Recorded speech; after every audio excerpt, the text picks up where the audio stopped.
Hey, good afternoon, everybody. It is March 19th, 2024, and we are in the Old Testament book of Nehemiah, and we're going to read chapter 4 today. So Nehemiah seemed to be having some good success. He's got everyone building this wall, but there were some problems. We saw Sanballat and his group.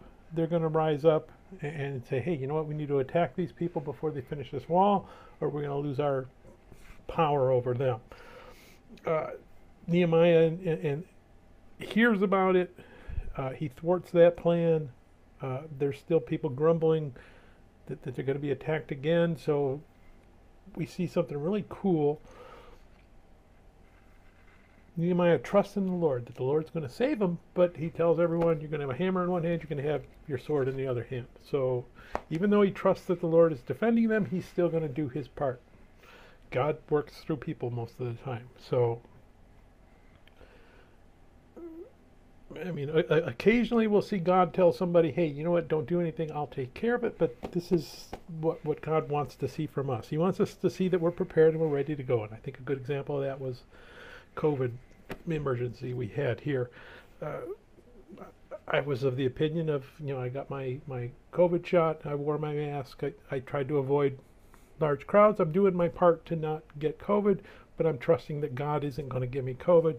I'm still going to not walk around intentionally trying to catch COVID, if you get my meaning. So Nehemiah here understands that God's going to protect them, but again, he also understands that he's got to supply a means when if God wants to use him as a means, he's got to be ready to go. I guess that's the way to put it. It's enough.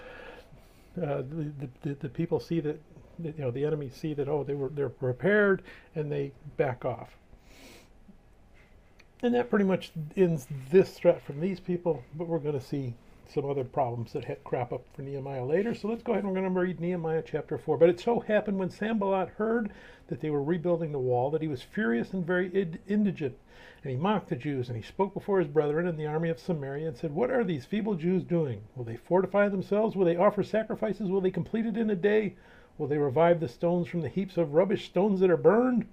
Now Tobiah the Ammonite was beside him, and he said, whatever they build, if even a fox goes up on it, he will break down their stone walls. Hear, O our God, for we are despised. Turn their reproach on their own heads, and give them as plunder to a land of captivity. Do not cover their iniquity, and do not let their sin be blotted from before you, for they have provoked you to anger before the builders. That was Nehemiah. So we built the wall, and the entire wall was joined together up to half its height, for the people had a mind to work. Now it happened when Sanballat, Tobiah the Arabs, the Ammonites, and the Ashdodites heard that the wall of Jerusalem was being restored, and the gaps were beginning to be closed, that they became very angry, and all of them conspired together to come and attack Jerusalem and create confusion. Nevertheless, we made our prayers to our God, and because of them we set a watch against them day and night. Then Judah said, the strength of the laborers is falling, and there is nothing so much rubbish that we are not able to build the wall. And our adversary said, they will neither know nor see anything till we come into their midst and kill them and cause the work to cease. So it was, when the Jews who dwelt near them came, that they told us 10 times, from whatever place you turn, they will be upon us. Therefore I positioned men behind the tower parts of the wall at the openings, and I set the people according to their families with their swords, their spears, and their bows. And I looked and arose and said to the nobles, to the leaders, and to the rest of the people, do not be afraid of them. Remember the Lord, great and awesome, and fight for your brethren, your sons, your daughters, your wives, and your houses. And it happened when our enemies heard that it was known to us, and that God had brought their plot to nothing, that all of us returned to the wall, everyone to his work. So it was from that time on that half of my servants worked at construction, while the other half held the spears, the shields, the bows, and wore armor. And the leaders were behind all the houses of Judah. Those who built on the wall and those who carried burdens loaded themselves, so that with one hand they worked at construction, and with the other held a weapon. Every one of the builders had his sword girded at his side as he built, and the one who sounded the trumpet was beside me. Then I said to the nobles, the rulers, and the rest of the people, the work is great and extensive, and we are separated far from one another on the wall. Whenever you hear the sound of the trumpet, rally to us there. Our God will fight for us.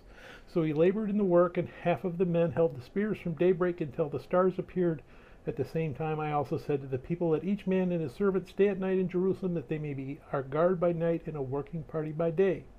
So neither I, my brother, and my servants, nor the men of the guard who followed me took off our clothes, except that everyone took them off for washing. May God bless the reading of his word, and may God bless you. Bye.